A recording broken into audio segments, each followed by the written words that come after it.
शाळकरी विद्यार्थ्यांच्या मध्यान्ह भोजन म्हणजे खिचडी योजनेबाबत पालकांकडून सातत्याने तक्रारी येत असल्याच्या पार्श्वभूमीवर नगराध्यक्षा सौ मंदाकिनीताई भारसाकळे यांच्या नेतृत्वाखाली पदाधिकाऱ्यांनी खिचडी तयार करण्यात येणाऱ्या केंद्राची अचानक पाहणी केली। मात्र पाहणी दरम्यान केंद्र बंद असून तेथे एकही कर्मचारी उपस्थित नसल्याचे आढळल्याने संशय व्यक्त केला जात आहे।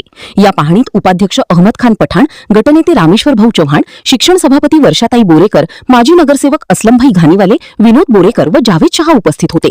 पालकांनी खिचडीची गुणवत्ता, वितरणातील विलंब आणि स्वच्छतेबाबत तक्रारी केल्याने ही पाहणी करण्यात आली होती। एक सव्वा महिने आधी सर्व शाळांची जेव्हा व्हिजिट केली होती त्यावेळेस आम्ही प्रत्यक्ष खिचडी बघितली। त्यावेळेस शिक्षण सभापती माननीय अध्यक्ष मॅडम यांनी मुख्याधिकाऱ्याला हे निर्देश दिले होते की बा खिचडीचा दर्जा हा सुधारण्यात यावे, पण ते वर खिचडीच्या टमाटे वगैरे टाकलेले राहतात, गोबी अंदर खाली पिवळं पाणी राहते। वारंवार नागरिकांच्याही तक्रारी आहे, त्या अनुषंगाने आम्ही आज इथं व्हिजिट देण्यासाठी आलो होतो, पण यांना गुप्त माहिती मिळाल्यामुळे यांनी हे खिचडी घर बंद करून टाकलेलं आहे। तर याच्यानंतर आम्ही मुख्याधिकाऱ्याशी सहभाषण करू व पंचायत समितीचे शिक्षणाधिकारी यांच्याशी विचारविनिमय करून पुढील कारवाई करू। धन्यवाद। केंद्र बंद आढळल्याने तक्रारींची सखोल चौकशी करण्याची मागणी होत आहे। मुख्याधिकारी डॉक्टर विकास खंडारे यांनी या प्रकरणाची चौकशी करून आवश्यक ती कारवाई करण्यात येईल असे सांगितले आहे। आमच्याकडे एक आली होती शाळांमध्ये जे काही आपण स्पेसिफिक आपल्याला अन्नधान्य म्हणजे पुरवठा होतो त्याबाबत आपण त्यांचं जे पॅरेंट डिपार्टमेंट आहे त्यांना ऑलरेडी पत्रव्यवहार केला। अच्छा। आणि आताही थोडंसं पावसाळ्याच्या अनुषंगाने त्यांनी उलट जरा जास्त दक्षता घेतली पाहिजे, कारण पावसाळ्यामध्ये संसर्गजन्य आजार जे आहेत ते पाण्या माध्यमातून किंवा फूड माध्यमातून जास्त पसरतात। तर आता जसं आपणही काही पदाधिकारी त्या ठिकाणी व्हिजिट करून आले, त्या ठिकाणी जर सध्या जरी ते ज्या ठिकाणी तो स्वयंपाक बंद होते जर बंद असेल, आम्ही आता इथून पुढे थोडीशी एक सरप्राईज व्हिजिट त्या ठिकाणी देणार आहे। सर, आम्ही जे आज काही पत्रकार बंधू शाळांना व्हिजिट केली तर त्यामध्ये आम्हाला असं आढळलं की तिथं कोणतंही चौ रजिस्टर उपलब्ध नाही, विजिट रजिस्टर तिथं उपलब्ध नाही। यावर काय सांगाल तुम्ही? म्हणजे त्यांचं हे म्हणणं आहे की इथं कोणतेही वरिष्ठ अधिकारी इकडे येत नाही, पाहत नाही, काहीच नाही। ज्या बेसिक गोष्टी आहेत, ज्या रजिस्टर किंवा जे काही कागदपत्रे मेंटेन करायचं असते तर ती प्राथमिक जबाबदारी तिथले शिक्षक असतील किंवा तिथले मुख्याध्यापक असतील। शिक्षकांवर वॉच ठेवण्यासाठी वरिष्ठ अधिकारी म्हणजे तिथले मुख्याध्यापकच आहे, ही प्राथमिक जबाबदारी त्यांचीच असते। ते जर नसतील करत तर मग आम्ही इथून आमच्या नगरपालिकेतून काही मग अधिकाऱ्यांना एक रँडम चेक करण्यासाठी तपासणीसाठी पाठवतो। आणि सर, माझा शेवटचा प्रश्न आहे, समोरचं तुमचं पाऊल काय राहणार आहे? म्हणजे आता एवढी तक्रारी पालकवर्गाची येत आहे, यावर तुम्ही खिचडी समितीचे अध्यक्ष आहेत, या नात्याने तुम्ही काय पाऊल उचलणार आहे त्यासमोर? आमच्या शाळेत येणाऱ्या विद्यार्थ्यांचं आरोग्य चांगलं राहावं ही पहिली प्राथमिकता आमची असतेच।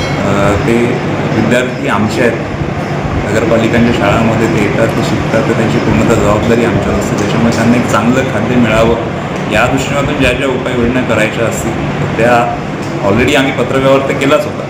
मग अजून त्याच्यावर जर त्या पॅरेंट डिपार्टमेंटकडून ॲक्शन नसेल झाली तर मग आता आम्ही थोडंसं रँडम चेक किंवा मग जो कोणी कंत्राटदार ते सप्लाय करत असेल त्याच्यावर काय कारवाई करता येईल या अनुषंगाने आता आम्ही पावलं टाकली चालू करू। धन्यवाद सर।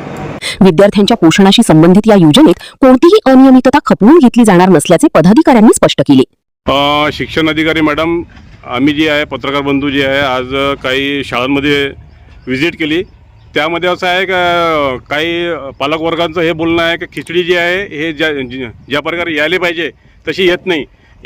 यावर तुम्ही काय सांगाल? त्यांचं म्हणणं बरोबर आहे, कारण की मीही 2-3 शाळेमध्ये व्हिजिट दिली तेव्हा मलाही खिचडीचा दर्जा चांगला दिसलेला नाही। मी स्वतः ती खाऊन पाहिली तर त्याच्यामध्ये हळद आणि वर फक्त सांबार, बटाटे, टमाटर हे टाकलेलं असते आणि याच्या व्यतिरिक्त काहीच नसते, म्हणजे पिवळा भात शिजवलेला असते तो। तर यावर तुम्ही काय केली कारवाई समोरची? मुख्य अधिकाऱ्यांकडे आम्ही लेटर वगैरे दिलेले आहेत, पण त्यांची काही अजून प्रतिक्रिया आलेली नाही आहे। तर त्यांनी जे विचार करतील ते त्याच्यावर आम्ही निर्णय देऊ। सूत्राकडून आम्हाला अशी माहिती मिळाली आहे की तुम्ही 4 महिने अगोदर मुख्य अधिकारी साहेबाला निवेदन दिलं होतं किंवा जे काही तुमचं लेटर हेड आहेत त्यावर तुम्ही त्यांना दिलं का तुम्ही याची मीटिंग घेऊन याला मार्गी लावा, तर यावर काय कारवाई त्यांनी केलेली आहे? त्यांनी अजून सध्या याच्यावर काहीच कारवाई केलेली नाही आहे। त्यांना आम्ही सांगितलं, ते म्हणे पाहू म्हणे पुढच्या याच्यामध्ये। आता याचं काय समोरचं पाऊल राहणार आहे तुमचं? आता याची आम्ही दक्षता घेऊ आणि आम्ही स्वतः याची काय दखल घेऊ आणि त्याची काय करायचं आहे कारवाई आम्ही त्याच्यावर करू। आता तुम्ही जे आहे खिचडीच्या ठिकाणी आलेले आहे तर तुम्हाला काय तुमच्या निर्देशनात आलेलं आहे? आमच्या निर्देशात असं आलेलं आहे की खिचडीचं सध्या बंद झालेलं आहे. तसं पाहिलं तर हे बंद व्हायला नाही पाहिजे, कारण की 2-3 शाळा दुपारच्या सुद्धा आहे, तर त्याच्यामध्ये खिचडी वाटप 1:30च्या नंतरच होतो. तर ते आता सध्या बंद आढळलं आम्हाला. यावर काय कारवाई राहणार आहे तुमची? पुढे निर्णय घेऊ आम्ही. ठीक आहे, धन्यवाद.